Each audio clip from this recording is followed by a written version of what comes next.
श्रीदेव सुमन, श्रीदेव सुमन। दोस्तों नमस्कार, एक बार फिर से आपका स्वागत है। और वीर भूमि चंबा से ये विशेष दृश्य मैं आपको दिखा रहा हूँ। चंबा जो कि श्रीदेव सुमन और वीर गब्बर सिंह की भूमि है, जहाँ पर कि इन दोनों महानायकों को समय समय पर याद किया जाता है। क्योंकि आज 25 जुलाई है, श्रीदेव सुमन की आज पुण्यतिथि है, शहादत दिवस आज है। और यहाँ पर स्थानीय विधायक किशोर उपाध्याय कोट जिला पंचायत सीट से जिला पंचायत सदस्य के लिए भारतीय जनता पार्टी से अधिकृत प्रत्याशी इशिता पुंडीर, साथ ही साथ चंबा नगर पालिका से अध्यक्षा शोभनी धनोला जी, इसके अलावा तमाम जो सामाजिक कार्यकर्ता हैं, चाहे वो विक्रम चौहान जी हों जो कि सभासद हैं चंबा नगर पालिका से, राजेश्वर बडोनी जी, पुंडीर जी, तो यहाँ पे माल्यार्पण हो रहा है और अमर शहीद को याद किया जा रहा है। टिहरी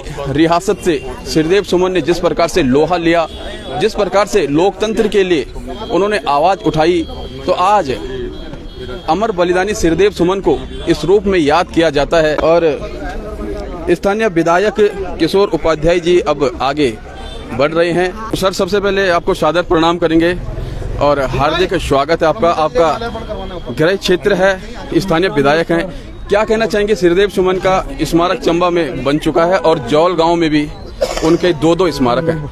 आगे इस अमर बलिदानी के लिए क्या कुछ और हो सकता है? क्योंकि पूरे क्षेत्र के लिए एक महानायक की भूमिका निभा रही है और ये अमर हैं हर किसी के दिल में, क्या कहेंगे आप? देखिए, श्रीदेव सुमन जी, उनसे बहुत से लोगों ने प्रेरणा ली। मैंने भी एक बार यहाँ 15 दिन में भूगड़ाल पर रहा, लेकिन मेरे लिए, मैंने पिछली बार भी कहा था कि हमारे लिए सबसे बड़ी चिंता का विषय ये है कि हमारे लोग जो पर्वतीय क्षेत्र में जिन्होंने जन्म लिया, जैसे श्रीदेव सुमन जी हैं, वीर गब्बर सिंह जी हैं, यहीं टिहरी में सुंदरलाल बहुगुणा जी हैं, वृक्ष मित्र जो है सकलानी जी हैं, ये लोग क्योंकि उडियारों में गुफाओं में पैदा हुए, तो इनको राष्ट्रीय और अंतर्राष्ट्रीय स्तर पर जो एक कीर्ति ख्याति मिलनी चाहिए थी, उनका नाम होना चाहिए था, ये हमारी कमी है। मुझसे पहले वाली जो पीढ़ी है उसकी भी कमी है, मेरी भी कमी है कि हम उस हिसाब से उनके गौरव को राष्ट्रीय और अंतर्राष्ट्रीय स्तर पर जो है स्थापित नहीं कर पाए। उससे बड़ी बात यह है कि जिन मूल्यों को लेकर के, जिन बातों को लेकर के, जनता के दुख दर्द को लेकर के उन्होंने बलिदान अपना दिया, अपना वर्तमान हमारे भविष्य के लिए कुर्बान किया, हम उन सारी चीज़ों को पूरा करने का संकल्प ही नहीं ले पाए, उनको पूरा ही नहीं कर पाए। आज भी वही स्थिति है, कोई ज़्यादा स्थिति तो बदली नहीं है। हम पुष्कर सिंह धामी जी के नेतृत्व में, वो खुद भी एक सैनिक के बेटे हैं, और मैंने पिछली बार भी कहा था, मैं तो चाहता था यहाँ एक बड़ा दोनों का एक अच्छा कार्यक्रम हो। श्रीदेव सुमन जी के नाम पर यूनिवर्सिटी हम लोगों ने स्थापित की है, वो भी तब हुई जब मैं 15 दिन यहाँ उपवास पर रहा। और जो हमारा ये डैम है, उसकी जो झील है, मैंने विधानसभा में भी कहा है और मुख्यमंत्री जी से भी कहूँगा कि उनके नाम पर जो है उस झील का नाम रखा जाए। और जो श्रीदेव सुमन जो यूनिवर्सिटी है, वो मैंने जब 10-11 में जब स्थापित करवाई थी, उसके बाद अब जा कर के वहाँ नहीं तो वो तो एक पोस्ट ऑफिस बन करके रह गई थी। चंबा में अब जो है वीसी वगैरह उनके वो सब आवास वगैरह बन रहे हैं। धन सिंह जी अभी आए थे, हमारे जो शिक्षा मंत्री हैं, और मैंने कहा है कि उनके गांव के पास में एक पूरा का पूरा विश्वविद्यालय बनना चाहिए। और लोग क्यों जाएं, यहाँ के बच्चे दिल्ली जगह जगह देहरादून पढ़ने के लिए, उनका जो गौरव है उनके नाम का, उस हिसाब से उस इंस्टीट्यूट की ख्याति होनी चाहिए।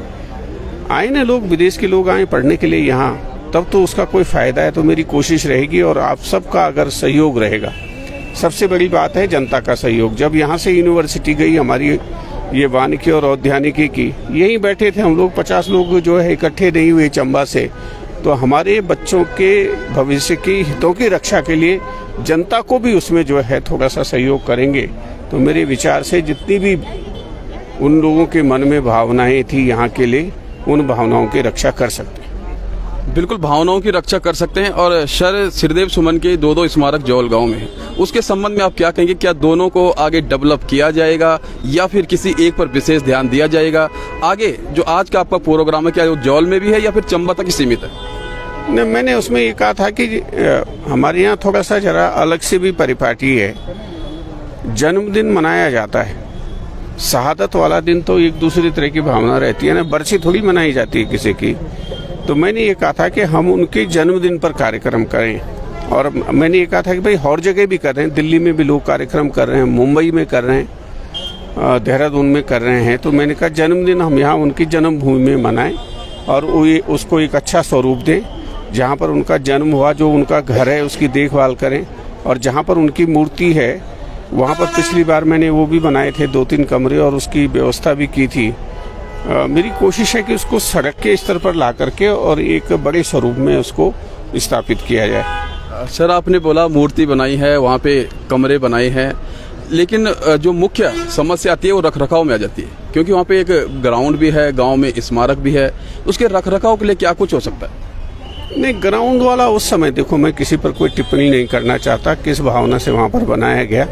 मेरा मानना यह है कि जहाँ उन्होंने जन्म लिया, जो पुराना वाला स्मारक है, उसके लिए मैंने एस्टिमेट भी बनवाया हुआ है। तो उसको सड़क के स्तर पर ला करके और आगे से उन कार्यक्रमों को एक भव्य स्वरूप में करेंगे।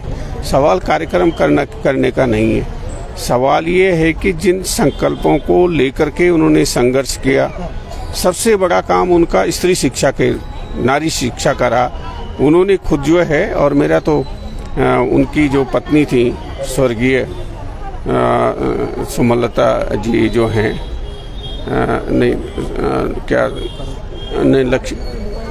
उनकी जो धर्मपत्नी थी, उनसे उनका आशीर्वाद नहीं, तारा देवी, उनका विनय लक्ष्मी सुमन जी, विनय लक्ष्मी सुमन जी का मुझे बड़ा आशीर्वाद रहा। और सबसे बड़ा काम, जिन्होंने विवाह के उपरांत अपनी अनपढ़ पत्नी को हरिद्वार जो है शिक्षा के लिए भेजा, वो उस जमाने में वो कितना बड़ा योगदान रहा है। तो महिलाओं के लिए जो उनका काम है, उसका संकल्प हम ले सकें कि यहाँ की जो हमारी नारी शक्ति है, स्त्री शक्ति है, हमारे बच्चे हैं, उनका भविष्य हमने कैसे सुधारना है। तो मेरे ख्याल से ये सबसे बड़ी श्रद्धांजलि। सर, लास्ट सवाल यही है कि स्मारक बनेगा, सब कुछ बनेगा, रखरखाव की मुख्य स्थिति है, क्योंकि बिना रखरखाव के जानवर भी चले जाते हैं, गंदगी भी हो जाती है। और हर बार श्रीदेव सुमन की चाहे जयंती हो या पुण्यतिथि हो, आज उनके शहादत दिवस है, वहाँ पे फिर साफ सफाई शुरू करनी पड़ती है। क्यों ना वो सफाई हमेशा बरकरार रहे, क्योंकि टिहरी के लिए श्रीदेव सुमन का जो योगदान है, वो न सिर्फ टिहरी के लिए, टिहरी रियासत से उन्होंने लोहा लिया, 84 दिन तक वो भूखे रहे, बल्कि स्वतंत्रता संग्राम में, देश के स्वतंत्र संग्राम में भी उनकी अहम भूमिका रही। तो किस प्रकार से रखरखाव आगे हो सकता है? क्या इसके लिए कुछ किया जा सकता है? नहीं, मैं ये कर सकता हूँ कि उसके लिए एक जो कॉर्प्स फंड होता है, उसके ब्याज से, जिससे उसका रखरखाव हो सके। अभी क्योंकि पंचायतों के चुनाव चल रहे हैं, तो जिस ग्राम सभा में वो आता है स्थान, उस ग्राम सभा को मैं 5 लाख रुपए जो है एक कॉर्प्स फंड के रूप में दे दूंगा, जिसके ब्याज से कम वहाँ जो थोड़ा बहुत रखरखाव का काम वो कर सकें। ये नरेंद्र मोदी जी और पुष्कर सिंह धामी जी की सरकार, देश के लिए जिन्होंने कुछ किया है, उनके प्रति श्रद्धा उन्नत है। और मैं सरकार से भी उसके लिए व्यवस्था करूंगा, जिससे आगे से, जो आपने एक बहुत ही अच्छा सवाल किया है, ये सवाल आपको दोबारा जो है और आप अच्छे सवाल करें, उस सवाल को न पूछना पड़े। बिल्कुल यही उम्मीद करेंगे और धन्यवाद करेंगे। ये यदि इस प्रकार से आगे कार्यक्रम चलते हैं। बहुत बहुत धन्यवाद सर आपका।